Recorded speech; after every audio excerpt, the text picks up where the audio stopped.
Hari ini kita akan membahas mengenai standar API 1104, konstruksi pipeline dan inspeksinya. Selamat mengikuti, salam quality. Oke, kita ketemu lagi. Kali ini kita akan bedah tuntas salah satu standar paling penting dalam dunia perpipaan, yaitu API 1104. Tapi kita nggak akan bahas teorinya yang rumit ya, melainkan panduan praktisnya di lapangan, khusus untuk Anda, para inspektur. Yuk, langsung saja kita mulai. Coba deh, bayangin sejenak. Ada satu titik kelasan kecil, tapi titik itu adalah bagian dari jaringan pipa yang membentang ribuan kilometer. Kalau titik itu gagal, akibatnya bisa fatal. Pertanyaannya, siapa yang jadi penjaga integritas titik krusial itu? Nah, disitulah peran Anda. Penjaganya? Ya, Anda, sang inspektor. Sebuah tanggung jawab yang luar biasa kan? Oke, jadi mari kita persempit fokusnya. Apa sih misi utama Anda di lapangan? Ini bukan cuma soal cari-cari kesalahan, tapi lebih dari itu. Ini soal memastikan setiap sambungan las itu benar-benar kuat, aman, dan sempurna.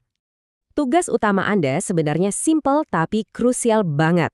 Memastikan setiap lasan yang dibuat di lapangan itu persis sama plek-ketiplek dengan apa yang tertulis di spesifikasi prosedur pengelasan, atau yang biasa kita sebut WPS. Dan ini kuncinya, tanpa pengecualian sama sekali. Nah, dari tadi kita ngomongin WPS. WPS itu apa sih sebenarnya? Gampangnya gini, anggap aja WPS itu adalah resep masakan atau peta yang harus diikuti oleh juru las. Semua langkah dan bahan ada di situ. Jadi, kita pertegas lagi ya, WPS ini tuh benar-benar kitab sucinya para welder di lapangan.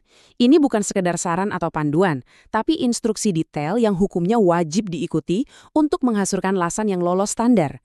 Kalau resepnya bilang pakai garam 1 sendok teh, ya harus segitu, nggak bisa dikira-kira. Terus, WPS ini asalnya dari mana? Apa tiba-tiba ada begitu saja? Tentu enggak. Semuanya itu dimulai dari yang namanya PQR, atau Procedure Qualification Record. Anggap aja PQR ini proses uji coba resep di laboratorium. Diuji berkali-kali sampai terbukti resepnya oke, hasilnya enak dan aman. Nah, setelah PQR itu membuktikan prosedurnya berhasil, barulah WPS ditulis sebagai instruksi resmi buat produksi massal. Jadi ingat, PQR itu buktinya, WPS itu instruksi yang sudah terbukti. Oke, cukup soal dokumen. Sekarang kita turun ke lapangan. Disinilah mata jeli Anda sebagai inspektur benar-benar diuji. Ada beberapa variabel esensial atau faktor kunci yang nggak boleh luput sedikit pun dari pengawasan Anda. Mari kita bahas pertanyaan klasik tapi yang sering banget jadi perdebatan di lapangan. Soal preheat atau pemanasan awal. Kapan sih sebenarnya suhu preheat itu harus dicek? Apakah cukup sekali saja di awal sebelum mulai mengelas? Atau ada aturan lain yang lebih ketat? Jawabannya bukan dari saya atau dari si A atau si B, tapi langsung dari interpretasi resmi API 1104. Perhatikan baik-baik kalimatnya. Suhu preheat itu adalah suhu sebelum dimulainya setiap lintasan. Saya ulang ya, setiap lintasan. Bukan cuma lintasan pertama. Ini adalah detail yang mengubah segalanya. Artinya apa buat Anda di lapangan? Artinya, Anda sebagai inspektur wajib memvalidasi suhu preheat minimum sebelum root pass, sebelum fill pass, dan juga sebelum cap pass. Setiap saat, tanpa kompromi. Kenapa? Karena kalau suhu di antara pass itu turun drastis, logamnya bisa dingin terlalu cepat. Akibatnya, bisa timbul retak, tegangan internal, dan cacat tersembunyi lainnya. Disinilah ketelitian Anda jadi penentu keamanan. Oke, selain suhu, ada lagi nih variabel yang nggak kalah pentingnya. Waktu antar lintasan. Gampangnya, ini soal jeda waktu maksimal yang boleh ada di antara selesainya satu lapisan las dengan dimulainya lapisan berikutnya. Biar nggak ada area abu-abu, kita lihat lagi interpretasi resminya. Tujuannya adalah untuk menentukan waktu maksimum antara lintasan pertama dan kedua, serta waktu maksimum antara lintasan kedua dan ketiga. Kenapa ini diatur seketat itu? Logikanya mirip dengan preheat tadi.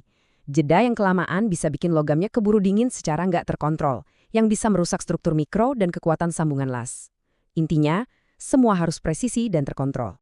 Nah, di lapangan kan sering banget ya kita dengar istilah-istilah atau jargon yang kadang nggak ada di buku manual. Biar semuanya lurus dan nggak ada salah paham, mari kita klarifikasi beberapa hal yang umum terjadi, tentunya pakai interpretasi resmi dari API sebagai dasarnya.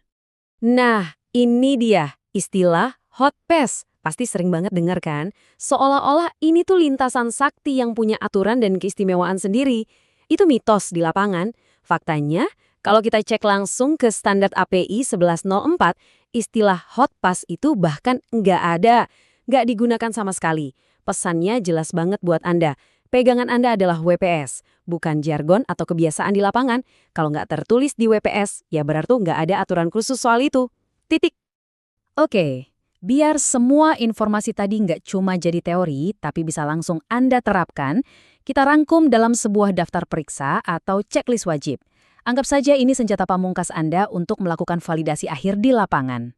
Yuk, kita bahas satu persatu checklist praktis ini. Pertama, proses pengelasan. Cek di WPS tulisannya apa? SMAW? GMAW? Oke, sekarang lihat di lapangan. Alat yang dipakai juru las bener nggak sesuai? Cocokin.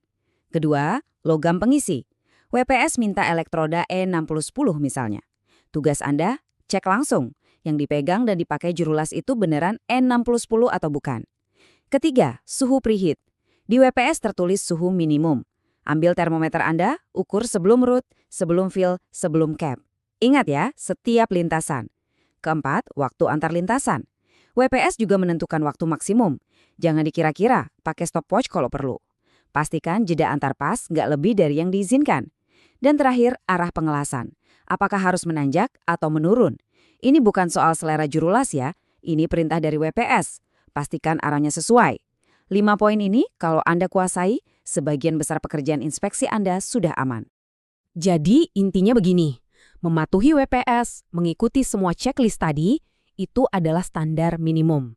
Itu adalah kewajiban dasar. Tapi sebagai seorang profesional sejati, sebagai penjaga integritas pipa, pertanyaannya bukan cuma soal kepatuhan. Pertanyaannya adalah, bagaimana Anda akan mendorong keunggulan? Gimana cara Anda memastikan setiap lasan bukan cuma sekedar lulus, tapi menjadi lasan terbaik yang bisa dibuat? Nah, itu yang membedakan inspektur biasa dengan inspektur yang luar biasa. Jangan lupa untuk subscribe, like, dan share channel ini. Nyalakan juga lonceng notifikasi agar tidak ketinggalan update video inspeksi selanjutnya.